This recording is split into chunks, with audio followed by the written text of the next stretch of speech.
pero generar un contrato de trabajo va a ser muy caro porque tengo que pagar todo lo que es el bruto, las cotizaciones, las gratificaciones, etc. ¿Qué hago entonces?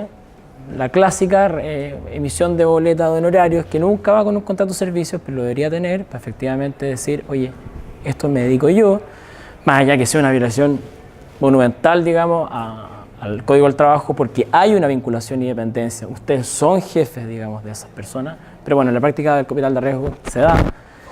Pero como los incentivos, entregándole un porcentaje de esa compañía, que se llama un plan de opciones. Entonces yo básicamente lo que voy a hacer es crear, y acá hay otras palabras sofisticadas como los vesting, los cliff, pero es básicamente decirle, señor, caballero, yo le voy a dar un 5% de las acciones de la empresa, que hoy día pueden valer muy poco, pero cuando a mí me compre ese Codelco, ese Maciza, van a valer mucho. Entonces usted se va a ir con platita en el bolsillo y no con las acciones, ¿ya? Ahora, efectivamente, esas acciones no van a tener decisiones tan importantes como las mías como fundador, porque no van a tomar las decisiones corporativas. Si la empresa se vende o no, no parece muy adecuado que el programador esté tomando esa decisión. Por lo tanto, no van a tener derechos políticos, sí económicos, y eventualmente a llevarse plata al bolsillo. Bueno, otras cosas, digamos, los quórums, eso sí. Esas acciones que se ofrecen a programadores, gente que se necesita para trabajar en el desarrollo, yo le ofrezco el 3-5% de la empresa, a cambio de que se cumpla tal entregable. Resulta ser que se cumple este entregable, él es dueño del 3-5% de la empresa. En un tiempo, digamos, largo. No se hace por un entregable, generalmente se hace mínimo que te quedes un año en la empresa, mínimo que los entregables sean a 4 años, mínimo que tú tengas una no competencia, mínimo que tú no vayas a levantar una empresa que compita directa o indirectamente conmigo, mínimo que no te levantes a mi equipo de atrás, etc. Ahí entregaría el porcentaje de la empresa después del año de trabajo, por ejemplo, que exigimos como mínimo.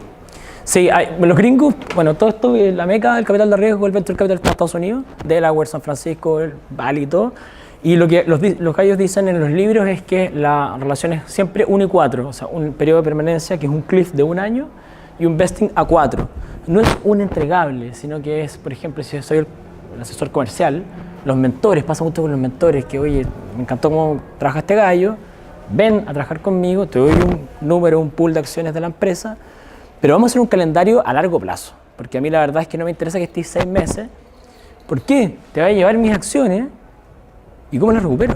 Ese es el punto que Y se las voy a vender a Pedro, Juan y Diego. Y voy a tener el día de mañana asociado a Pedro, Juan y Diego, que no quiero.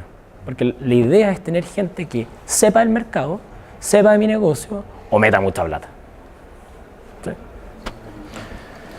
¿Qué otras consideraciones podemos tener con este segmento de...? ¿Qué otros clausulados de la...? No sé, vale mucha plata, pero... No. Confidencialidad, exclusividad, no competencia, no solicitación, propiedad intelectual clave. Hay unas presunciones en materia de propiedad intelectual cuando yo firmo un contrato de trabajo que se presume, por ejemplo, en los software, importante imagino, que es la propiedad intelectual o el software que pueda crear un trabajador, o sea, bajo un contrato de trabajo, pertenece a la empresa. Al revés, en un contrato de prestación de servicio, cuando son freelance, eventualmente, se invierte. Yo solamente le estoy prestando el servicio, pero la propiedad intelectual es mía, como programador, por ejemplo. ¿Se entiende? eso habría que definirlo previo a que se desarrolle. Eso lo define la ley. Es una presunción legal de la ley de propiedad intelectual. Ya, pero entonces, estando sin contrato la persona trabajadora. Sí. Eso es parte de... Ah, claro. Es que yo como empresa, siempre estoy pensando como empresa, lo voy a invertir. Voy a decir, oye, no obstante lo dispuesto en el artículo no sé cuántito, la propiedad intelectual se entiende hoy transferida a la empresa. ¿No? Pero es eso. Los planes de incentivo al final es que quiero captar a este desarrollador, quiero captar a este gallo de marketing, quiero captar a este mentor para que se quede un largo periodo de tiempo. Previamente habría que hacer una especie de contrato con una persona desarrolladora. ¿Que es un contrato de opción o ciúticamente un stock option? No, un contrato de opciones, usted va a tener la opción de tomar las acciones si cumple ciertos determinados hitos, cumpliendo cierto periodo de estancia o permanencia en la empresa. Pero entonces, con un previo contrato, hay que contratar al desarrollador como empresa. Sí, pues, no siempre tengo que contratarlo. O sea, o es una relación que tiene vínculo de dependencia, contrato de trabajo, o no tiene vínculo de dependencia, yo estoy contratando un servicio específico. No hay jefatura, no hay órdenes. ¿El contrato necesariamente tiene que llevar una monetaria como intercambio? Depende, el contrato de trabajo se distingue en la remuneración. El artículo 40 y siguiente te dice, mira, está el sueldo base. El sueldo base se compone de un ingreso mínimo mensual que va cambiando año a año. Generalmente cambia en junio de todos los años. Después está, digamos, la gratificación, después está el variable y las comisiones. Entonces, eventualmente pueden haber ciertas contraprestaciones que son distintas. Ahora, por el otro lado, eventualmente tú tienes que pagarle un honorario profesional a alguien por un servicio prestado. Pero eso no obsta que yo eventualmente pueda entregarle acciones por ese servicio. Pero el contrato en este punto, como tú decías, no podemos hacer los descuentos legales que se hacen en base a un contrato. Entonces este sería un contrato De prestación de servicio. redactado por nosotros, Sí. prestación de servicio, y Sí. lo tenemos guardado ahí en caso de... Súper importante el pago del impuesto, porque eventualmente si ese trabajador de mañana se le para la pluma y va a la dirección del trabajo y dice, no, ¿sabe qué? Me hicieron firmar obligado un contrato de prestación de servicio, pero la verdad es que yo iba de 8 a 4, o sea, tenía una jornada laboral ordinaria, estaba ahí, trabajaba, me daban órdenes, tengo todos los correos electrónicos, va a estar sonado. Pero eventualmente te podéis defender como empresa con otro tipo de argumentos, por ejemplo, decir, oye, pero si él mismo pagaba el impuesto del 10% de retención, ¿ya? O otras cosas. Entonces, cuando eventualmente los startups te dicen, miren, tengo 10 personas, pero quiero bajar el budget de remuneraciones y quiero pasarlo a todas como servicio freelance, tú inmediatamente le decís, pero ¿se da o no se da? ¿La gente va a trabajar a tu oficina? Sí. ¿Tú le das órdenes? Sí. ¿Tiene una tarjetita que tiene el logo? Sí. O sea, si todo huele que es un contrato de trabajo y hay vínculos de subordinación y dependencia, es muy probable que el día de mañana tengáis un juicio así y que eventualmente se autodespidan y que eventualmente no solamente te pidan las indemnizaciones legales, sino con el recargo del 80%. O sea, se acabó la historia. Por eso es importante saberlo. Hay ciertas cosas que eventualmente las puede externalizar los programadores, generalmente, porque tú necesitas que el desarrollo del software pase a los códigos fuentes. Pero no necesitas eventualmente como alguien del call center. El call center necesita un computador, no sé, una dirección, una instrucción, y que va a estar contigo y va a estar recibiendo orden. ¿Ya? Bueno, no hablamos de los pactos de accionistas. Los pactos de accionistas puede sonar sofisticado, pero es un contrato, y todo contrato genera derechos y obligaciones, y generalmente, ¿quiénes lo firman? Los accionistas. Lo pueden firmar todos los accionistas o un par. Y generalmente regula dos cosas. El gobierno corporativo, que es básicamente cómo se va la toma de decisiones de la empresa, y la otra es la una restricción a la libre transferencia de las acciones. En general, las SPA, no les voy a dar la lata porque son las SPA, pero ya lo hablamos, pero las SPA su capital está dividido en acciones. Y en general yo debería tener la libertad para transferir esas acciones a quien quisiera. Igual que la sociedad anónima. ¿Ya? Esa es la esencia de las sociedades de capital. O sea, que está dividido en acciones y son transferibles. A diferencia, por ejemplo, que podría ser una sociedad responsable limitada. Son derechos sociales. Si no estamos todos de acuerdo, no podemos cambiar toda la escritura. En este caso, las sociedades por acciones, sus decisiones se adoptan en base a quórums, ¿ya? Y esos quórums pueden ser totalmente modificables por ustedes en los estatutos. Y entonces, típicas cláusulas de pacto accionista es, a ver, primero, si llega una oferta, cláusulas para los minoritarios primero, si llega una oferta para el controlador, no sé, viene Sequoia Capital, un fondo de inversión de capital de riesgo grande en Estados Unidos, y le quiere comprar a don Mauricio el 40%, bueno, los minoritarios también se podrán acoplar a esa oferta y vender la prorrata, digamos, de su participación accionaria. ¿Se entiende? Al revés, una cláusula a favor de los controladores es si llega el mismo Sequoia y quiere comprar, o Codelco, ya bajémoslo, Codelco, quiere comprar el 100% de las acciones, o sea, quiere traerse la empresa completa, pero hay un gallo que tiene el 2%, el programador, hicimos un contrato malo, ya tiene el 2% y te dice, no, yo no vendo. O sea, ¿y se te va a caer toda la operación por eso? No, entonces hay cláusulas que básicamente dicen, oye, si hay una oferta seria de un tercero no relacionado, que eventualmente sea igual o superior a los 5 millones de dólares, me da absolutamente lo mismo, no le voy a preguntar a ningún accionista y el directorio va a vender. ¿Ya? Cláusulas de drag along, de arrastre. Y hay otras más interesantes y que los abogados nos gustan más hacer las cosas complicadas. Y después venían los trámites posteriores. Ya listo, constituí la sociedad. Que hay dos regímenes, pero empresa en un día y el régimen tradicional típico de escritura pública, pasar por el notario, inscribir ese extracto en el registro de comercio y publicar. Hablamos de los pro y contras, pero después viene estas cosas que se le olvidan a todos los abogados y no las hacen, pero se las pasan al contador. Hay que sacar el RUT. Hoy día es un trámite súper fácil que se puede sacar con su cuenta y clave de la página del Servicio de Impuesto Interno. Hay que iniciar actividades. Para iniciar actividades, la sociedad tiene que tener un domicilio que tenga una aptitud comercial. No puede ser el departamento de mi abuelita.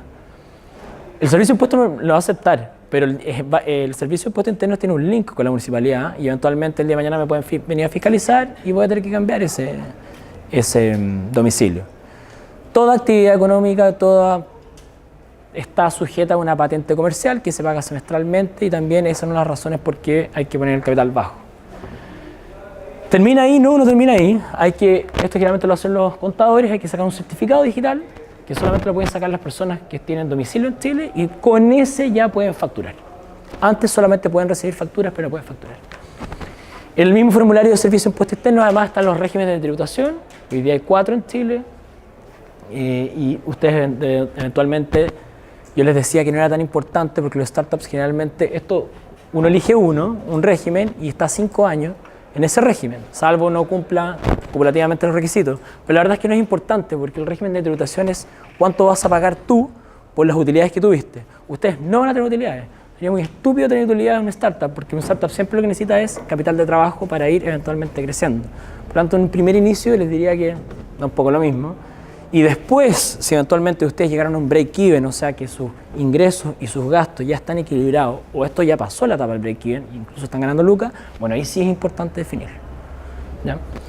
Y la apertura de la cuenta corriente, que en Santiago yo no estaba grabada la clase, y ahí la tiré de etapa, que eventualmente hoy día hay una realidad, digamos, nacional, que muchos emprendedores lamentablemente están en DICOM. Y los bancos a veces no te abren las cuentas. Entonces ahí yo les digo, oye, los abogados antiguamente lo hacían, constituían y después cedían las acciones una vez que estaba aperturada la cuenta corriente o eventualmente puede ser un tercero. Es una linda práctica, pero eventualmente se hace. ¿Ya? Eso hablamos la sesión pasada. ¿Preguntas de eso? ¿No?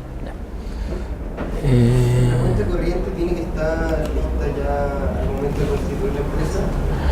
Generalmente la cuenta corriente es importante para los temas de los subsidios, cuando necesitas recibir plata. Porque te dicen, oye, la cuenta del Banco Estado me recibe hasta 3 millones, creo, o 5 millones, no sé. Por lo tanto, necesito una cuenta corriente. Y hay bancos que tienen, hay 1 o 2 que tienen específicamente áreas de emprendimiento. Y ante eso deberían ir, digamos. ¿Ya? Bueno, ¿qué vamos a hablar hoy día? Hablamos entonces de cómo constituimos la sociedad, dónde estamos parados, qué podíamos hacer antes y después, y leer bien nuestro estatuto. Hoy día, lo importante es que ustedes sepan que hay diferentes capas en una empresa. Hay una cosa que se llama ser accionista, o sea, ser dueño de la empresa. ¿Cuáles son mis obligaciones? ¿Cuáles son mis responsabilidades de ser dueño de una empresa? Hay un concepto que se llama el costo de agencia o el problema de agencia eventualmente, porque hay mucha gente que es dueña de empresa, pero por no tener el tiempo, porque eventualmente va a haber una administración de terceros, se desalinean, digamos, los intereses. ¿Y quién administra una empresa? Y el día de mañana, ¿quién va a administrar su startup que le va a ir fantástico? Va a ser un directorio. Y ese directorio va a estar, o debe siempre estar conformado por una mayoría de fundadores. No es normal que eventualmente los inversionistas los vayan votando y no haya nadie en el directorio que no sea ustedes. 1 o 2 fundadores, ojalá quienes tengan las facetas más comerciales y que tengan el nivel de la administración más cerrado, deberían estar siempre sentados en ese directorio. Entonces vamos a ver también, bueno, una cosa es ser accionista, una cosa es cuáles son mis responsabilidades como accionista. Hay diferentes tipos de accionistas. Hablamos de las acciones preferentes. Y otra cosa es ser director, y que es mucho más, digamos, conlleva muchas más responsabilidades. Hay una obligación solidaria.